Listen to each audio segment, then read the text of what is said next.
Hello, my name is Christian Morgan. I'm a family support worker at CDI Child and Family Centers. Hi, I'm Vanessa Shrestha, a graduate student from Ryerson University doing my internship at CDI, EarlyON Child and Family Center. And my name is Glenda Diaz. I'm a family support worker at the same centers.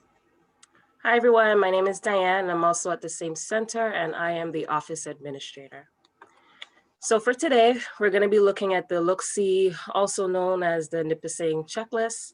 The LookSee Checklist is a simple, easy-to-use developmental tool designed to help monitor a child's development from 1 month to 6 years of age, featuring a short list of yes or no questions about the child's abilities. The LookSee Checklist, formerly called the Nipissing Checklist, was created in 1993 by a Canadian nonprofit organization made up of early childhood specialists. In 25 years since, it has been translated into over 10 languages, and it has helped thousands of children worldwide through initiatives with organizations like the Ontario Ministry of Child, Community and Social Services, and World Vision. Today, our team will be focusing on the age of 4 months. Awesome. Thank you, Diane. So as you can see on the screen here, I have the website. It's lookseechecklist.com and then /English, but you can just put the first part. And it is free to sign up, and then you'll have all of the ages available for you. And also we should mention in a previous video, Yes.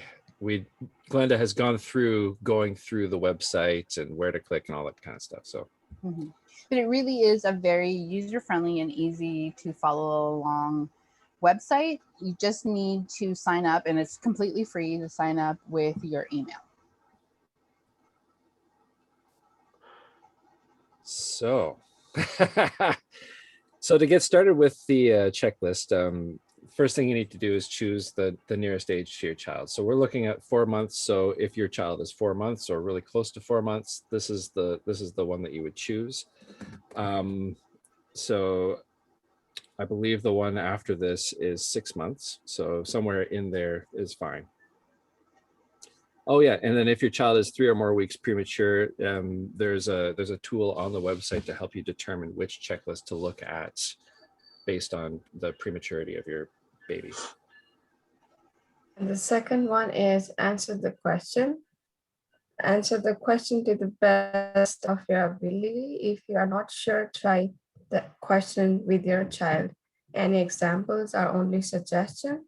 You may use similar examples for your family experience. Language and communication items can be asked in the child's first language. Item marked with asterisk may not be common to all culture. That might be different to one another. We will be looking after this later. And follow up with a professional. If you answer no to any of the questions or have any concerns about your child's development, follow up with a healthcare and/or a childcare professional. When you're done, follow the parenting tips besides the checklist to help your child grow. These tips may be a bit more challenging than the checklist. If you have questions, contact a professional. The tips are organized into the following developmental areas, which we will now take a look at. I'm just gonna switch over. We're gonna look at the developmental areas. So this page just talks a little bit about what we just went through, like doing the checklist that is closest to the age that your child has already reached. So if they're 3, we want to do the 1 and 2 month one. So we're going to look at these developmental markers. We're going to just go through them each one of them. So the first one we're going to look at is emotional. So these items look at the child's ability to discover their self and the relationship of self with others. Also included in this area is the development of a sense of safety and security. So while talking about fine motor, this item look at the child's ability to develop strength, stability, and control of arms and hands for functional movement, the development of eye-hand coordination, visual motor integration, and oral motor coordination for feeding and speech are also included in this area. With gross motor, these items look at the child's ability to develop balance, coordination, strength, stability, and body awareness through movement. Through social, these items look at the child's ability to develop turn-taking, sharing, cooperation, and empathy through interactions, games, and imaginative play. Attachment and development of joint attention are also included in this area. For the self-help developmental markers, these items look at the child's ability to develop responsibility for daily activities and move towards independence. So for communication, these items look at the child's ability to develop language, comprehension, and language expression through sounds, gestures, words, and word combinations. Receptive language, expressive language, articulation, fluency, and conversation are also included in this area. Learning and thinking, these items look at the child's ability to explore, increase knowledge, and improve memory. Reasoning and perception by acting upon objects in the environment through the use of touch, smell, taste, hearing, and vision. They demonstrate an awareness of self and others, motivation, and attention to task. Vision and hearing, keep in mind that vision and hearing acuity can impact the child's ability to perform successfully on many items. If there are any concerns, make sure that the appropriate referral is made to an eye care and/or hearing professional. All right. So we're gonna go through. This is the illustrated guide, but it has extra questions. So we're gonna go through each one and the questions. Yeah, we find that like originally when we were using the Nipissing screening tool, like it didn't have this much detail for every single item on the checklist. So it's pretty phenomenal that they've now created this tool that even has pictures and like you say, these other questions, and it really helps to clarify things. But even still, that still may be troubling or cause you trouble to try to figure out, what am I looking for here? What's this item mean exactly? So the first item we're going to look at is does your child follow a moving toy or person with eyes? So you can see the baby's looking at the toy or the person in the picture. And the further question is, does your baby look at you when you move? And does your baby look at a toy when it moves past them? So for example, if you have like a dangly toy and you're going from one side to the other, are your baby's eyes following that toy?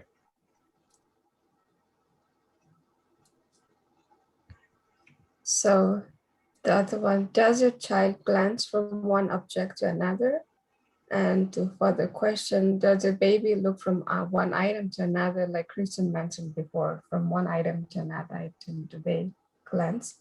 And then by 4 months of age, does your child make sounds when looking at toys or people? So some further questions to ask is, does your baby make sounds when you show them an object or when they see you? What sounds does your baby make when they see you? And does your baby make sounds when you show them a toy? By 4 months of age, does your child brighten to sound, especially to people's voices? Some further questions are, does your baby smile when hearing your voice? What does your baby do when someone talks to them? I like that previous picture where it's like there's a bird talking. What's that bird? So by 4 months, does your child respond to you by making sounds and moving arms and legs? And further questions, does your baby smile when hearing your voice? What does your baby do when somebody talks to them?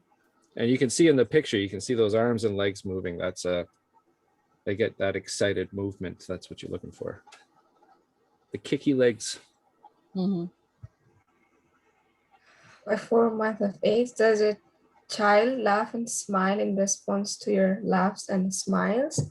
And for the question would be, when you laugh and smile at a baby, does your baby laugh and smile at you? Mm-hmm. And this is a good one to remind people that they won't smile instantly. So it usually takes babies 10 seconds or sometimes even a little bit more to respond to you. So sometimes we think, oh, they're not responding. So taking that time and letting their brain process the information and then seeing if they're responding to you. And like literally count to 10. It's a long time. It's Yeah. especially when you're waiting for something like that, right? Like, yeah. So by 4 months of age, does your child finish each feeding within 45 minutes? So how do you feed your child? How long does it take for your baby to eat?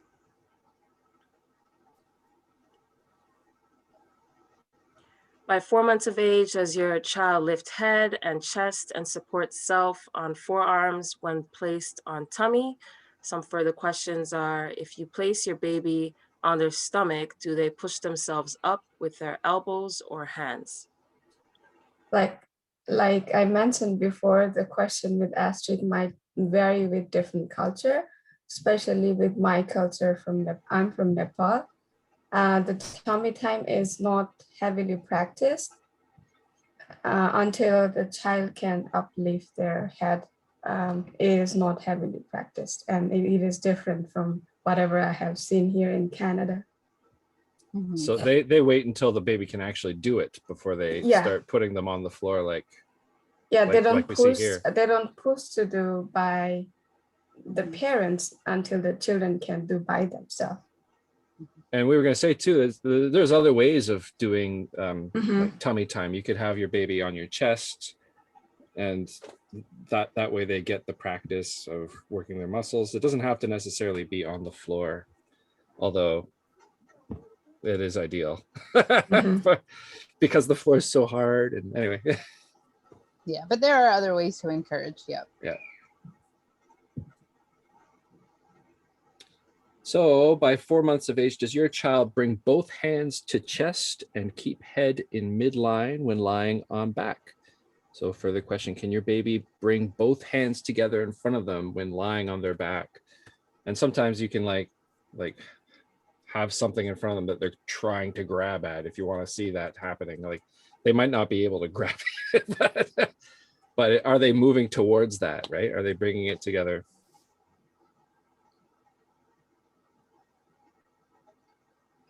Does your child hold head steady when supported at the chest or waist in sitting position? And for the questions are, when your baby is sitting while supported on the lap, can they hold the head up steadily without bobbing side to side or front to back? And when you help your baby to sit, can they keep their head up straight?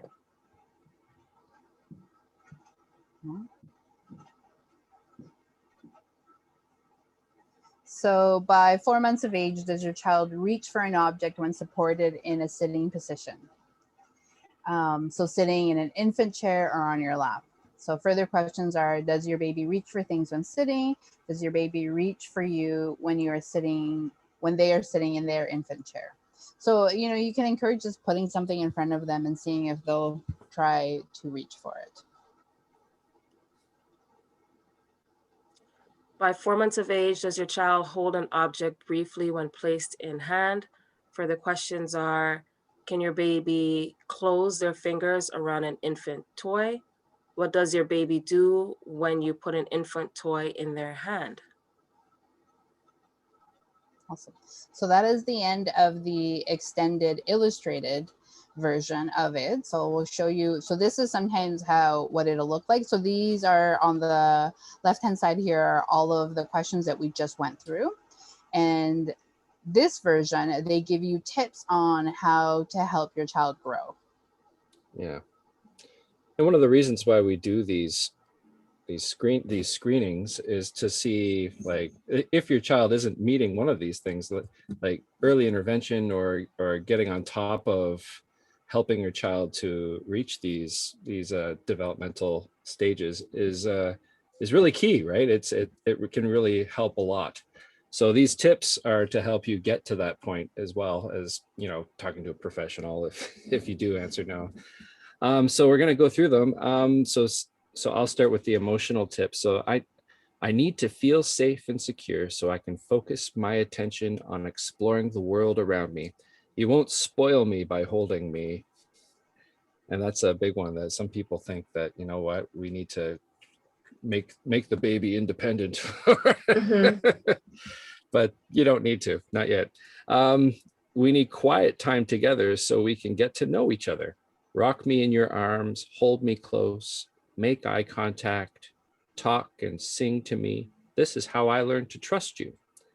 And let's play together. I may enjoy massage or gentle tickling. Watch for my response. If I enjoy it, we can do it again. I like it when you move your hands in front of my face so that I can see them, clap them together, clap my hands together and play pat a cake. Or you could do any other like clapping songs as well. So the next one is, I like variety and tire easily. So change my position often throughout the day. Place me on my tummy. Prop me up safely in a sitting position. Place me on my back or hold me at your shoulder. So you'll notice sometimes babies, like you've gone through the list of they're fed, they're clean, they're not tired. So sometimes they just need to be doing different things. When I'm on my tummy, move bright colored toys in front of me. This will encourage me to lift my head and push up with my forearms to get my chest off the floor. I want you to see what I can do. I love your face the best, so please get down on the floor with me. We always say you are your child's first toy. So being able to get nice and close to them. And that way too, when you're nice and close to them, you can see their response and if they like what you're doing together. Talk to me face to face. Use my name often while we are playing, dressing, and feeding. From time to time, use a high voice, low voice, sing-song voice, or soft voice. As we play together, imitate my speech sounds, sighs, coos, jabbering, and my actions, facial expressions, movement. Wait for me to respond and react to me by smiling, laughing, and praising. I like your voice the most. Say nursery rhymes and sing lullabies and songs you make up. Try this from different parts of the room to see if I can turn to find you. Remember to give me quiet time each day. So just a note on that. If you feel like you don't know any songs or rhymes or lullabies or anything like that, you can check us out. We've got a lot of programs where we will teach you these things. And so check out our programs or any of our other YouTube videos where we're doing these types of things. So our last tip, outside of the safety tip, I need time to practice looking, reaching, and touching. Place a variety of toys of different textures in my hand. Let me reach for toys to practice these skills. And this is for developing their cognitive or their thinking skills. The last one we have is, I can choke on anything that fits through the circle 3.7 centimeter and 1.5 inches diameter. The circle is there. It is not distinctly seen from, but if you move your head here and there, you can see. So this is just to be mindful. Yeah, we can see when we move our head like this. Are you having trouble seeing the circle, Manisha? I could see it perfectly fine. I don't know, so maybe funny. my eyes. So it's interesting. You can always just measure around. I think we sometimes forget where like it is fairly big. So then just make sure that nothing fits in that circle and that babies don't have access to something that fits within that circle. Okay. Yeah. And that is it for today. Thank you so much for joining us again. We just went over the 4-month, and our next video will move on to the next 8. Thank you. And if you would like any further support on this checklist, if you have any questions for our family support workers, please feel free to contact us at 416-762-3700, or you can send us an email at cdi.earlyon@childdevelop.ca. And our family support workers could help you either through a phone call or through a Zoom meeting. Thanks for joining us. Thank you. Bye. Bye. See you next time.